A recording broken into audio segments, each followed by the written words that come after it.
The 300 race curse.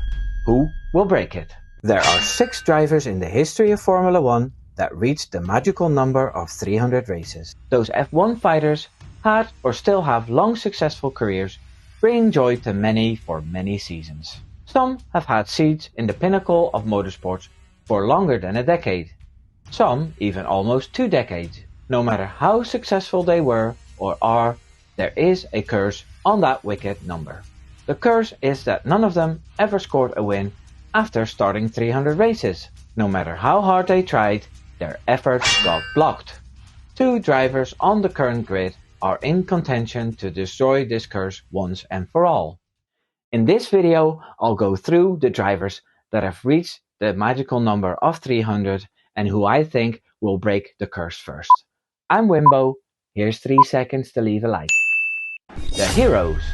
The first 4 drivers that achieved this amazing feat are not on the grid anymore. We want to honor their achievement so they won't be forgotten. Jenson Button. Jenson Button started his F1 career in Williams in 2000. After moving to Benetton and later Renault, he found himself a seat at VAR. That team became the Honda team, where he won his first race in Hungary after 113 starts in 2006. Unfortunately, Honda withdrew from the sport in 2009, something they seem to do often, and Ross Brawn bought out the team and called it Brawn GP. The most unbelievable thing happened. They won both titles. Button started his 300th race in Japan, driving for McLaren in 2016. In Malaysia, he finished P9, and the rest of the season wasn't much better. He was asked one more time to drive for McLaren to replace Fernando Alonso at the Monaco GP, who was doing the Indy 500 race instead. Button didn't finish the race and ended P18. In those last 6 races, Jenson Button didn't come close to winning at all. Still a legend though. Michael Schumacher. 7-time world champion Michael Schumacher started in 306 Grand Prix. His first race in F1 came in 1991 when he replaced Bertrand Gachot, who was in prison for using pepper spray. He qualified P7 in the race and retired with a broken clutch. Schumacher was taken away from Jordan very quickly after that, and he won his first Grand Prix after 18 races at the Belgium GP, driving for Benetton, led by Flavio Briatore. He won 2 titles with that team before joining Ferrari, where he won another 5 titles, and he scored 91 wins altogether in his career. His 300th race was at the Singapore GP in 2012, driving for Mercedes. His very last race was in Brazil 2012, where he scored a P7, which was his best result after reaching the magical 300. And with that, we saw perhaps the greatest of them all retire. Rubens Barrichello. Brazilian wingman Rubens Barrichello drove 326 races in his lengthy career. He made his debut for Jordan at the South African GP in 1993, where he retired. His first win was in 2000 at the German Grand Prix while driving for Ferrari. He drove his 300th race in Belgium in 2010 and retired his Williams car. In the races that followed, until he said goodbye to the sport, he didn't come close to winning again. His best position after reaching 300 races was P6 in Singapore in 2010. Still a very beautiful career, and from what I can tell, a very loyal and decent man. Kimi Räikkönen. Kimi Matthias Räikkönen has 394 race starts because he refused to retire. Racing to him was just normal. He started his F1 career in 2001 racing for Sauber, in which he scored a point straight away. In 2003, he won his first race at the Malaysian GP driving for McLaren. In 2007, he won the title due to the internal battle at McLaren between Alonso and Hamilton. Räikkönen was comfortably at Ferrari, and he's still the last driver to win a title with the Scuderia. He wasn't so comfortable in his seat when 2010 came, because Ferrari paid him off to put Alonso in his seat. He came back in 2011 driving for Lotus until he returned to Ferrari in 2014. He stayed there until he joined Alfa Romeo in 2019, where he stayed until he retired in 2021. His 300th race was at the Monaco GP in 2019. He unsuccessfully tried to have the team cancel the celebrations as he had no pleasure in such numbers. He also never came close to winning a race. He nearly scored a podium in Brazil in 2019, making it to P4, something he repeated a year later. Kimi was always very minimalistic in his ways, which made him very popular. Today's Spartans.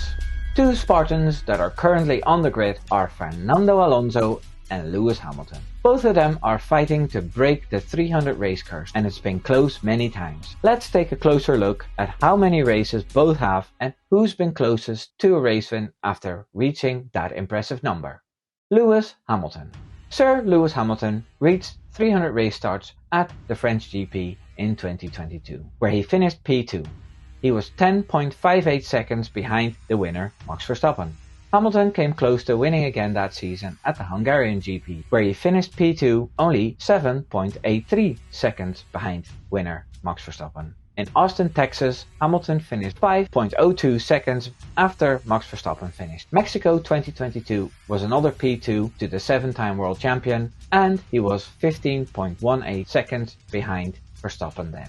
His biggest opportunity came at the Brazilian GP in 2022. Red Bull didn't have their setup in order, and the Mercedes W13 had a lot less drag at that altitude. Hamilton had to deal with his teammate George Russell, and the way the season was going at that time, it shouldn't have been a problem to beat his younger teammate. However, like many times before, Lewis Hamilton and Max Verstappen ended up in a scrap that saw both of them lose positions.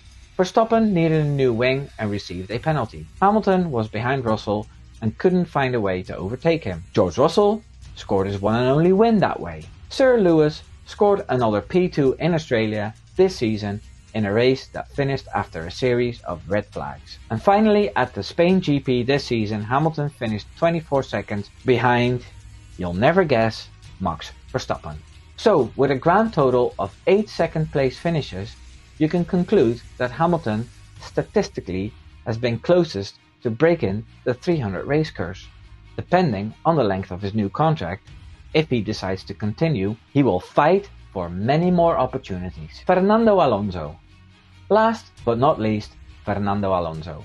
He drove his 300th race a long time ago in Montreal 2018. Unfortunately, he never really had the equipment to fight for wins, until he replaced Sebastian Vettel this season at Aston Martin. Lawrence Stroll had ambitious plans, and they seem to have worked. Fernando Alonso has scored many podiums this season, including 2 P2 finishes. He finished second behind his young friend Max Verstappen in Canada, only 9.5 seconds behind the winner. The biggest opportunity, and perhaps a missed chance, by the ambitious Aston Martin team came at the Monaco GP. With rain pouring from the sky at an inconvenient time, made it very hard to pick the right strategy. When most drivers chose intermediate tires on a track that was getting wetter, Aston Martin decided to put Alonso on medium slick tires, hoping it would get drier again. Realizing their error, they brought him in again, and that was the end of their chances to win. A lot of experts were clear about it after the race. Alonso would have won if it wasn't for that misjudgment. I'm sure sly old Nando has a win left in him. So let's see what the future brings. Who will break the curse? So who do you think will break this wretched curse? Will it be the statistical greatest Lewis Hamilton? Or will it be the godlike Spaniard Fernando Alonso? It's really hard to say, seeing how the Aston Martin package and the W14 behave in different races and conditions. There's more news on Mercedes upgrades week in, week out. And it begs the question, how is that possible under the budget cap? I have a lot of faith in aerodynamicist Dan Fallows, who worked with aero guru Adrian Newey for a long time. So that could bring Aston Martin an advantage locked in for years. So my money is on Hamilton. No, Fernando Alonso. No, Hamilton. Nah, Alonso. No, I got it. Hamilton. No, Alonso. It's going to be Fernando Hamilton. No, it's going to be Lewis Alonso. No. Subscribe. Take care now. Doei doei.